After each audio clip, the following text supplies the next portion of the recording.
Okay guys, আমরা এই ভিডিওতে দেখব আমরা কোথায় কোডটা রান করব। তার জন্য আমাদের সেটার আমাদের একটা কোড এডিটর লাগবে বা কম্পাইলার লাগবে।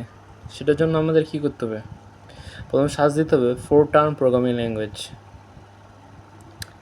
ফোরটার্ন প্রোগ্রামিং ল্যাঙ্গুয়েজ সার্চ দিলে চলে আসবে একটা আছে অনলাইনে একটা কম্পাইলার পাওয়া যাবে, ওয়ান কম্পাইলার। এটা ক্লিক করতে হবে ফোরটার্ন প্রোগ্রামিং ল্যাঙ্গুয়েজে।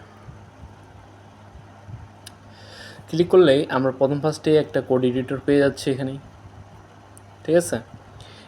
কোড এডিটর পেয়ে যাচ্ছি এবং ডকুমেন্টেশনে এখানে নিচে ডকুমেন্টেশন দিয়েছে আবার তারা, ঠিক আছে? ওকে, তাহলে এখানে কি আমরা এইভাবে আউটপুটটা দেখতে পাবো। এখানে রান করলে রান অপশন আছে, হ্যালো ওয়ার্ল্ড। ওকে, এখানে আমরা পরবর্তী কোডগুলো এখানে আমরা করতে চাচ্ছি। আচ্ছা, এর জন্য মানে কি ফোরটার্ন প্রোগ্রামিং ল্যাঙ্গুয়েজের জন্য একটা আমি খুঁজছিলাম যে ভালো কোনো কোড এডিটর পাওয়া যাচ্ছে না, তাই এখানে এটা দিয়ে কাজ চালা যেতে হবে আমাদের। ওকে, পরবর্তী ভিডিওগুলো দেখার জন্য সবাইকে আমন্ত্রণ।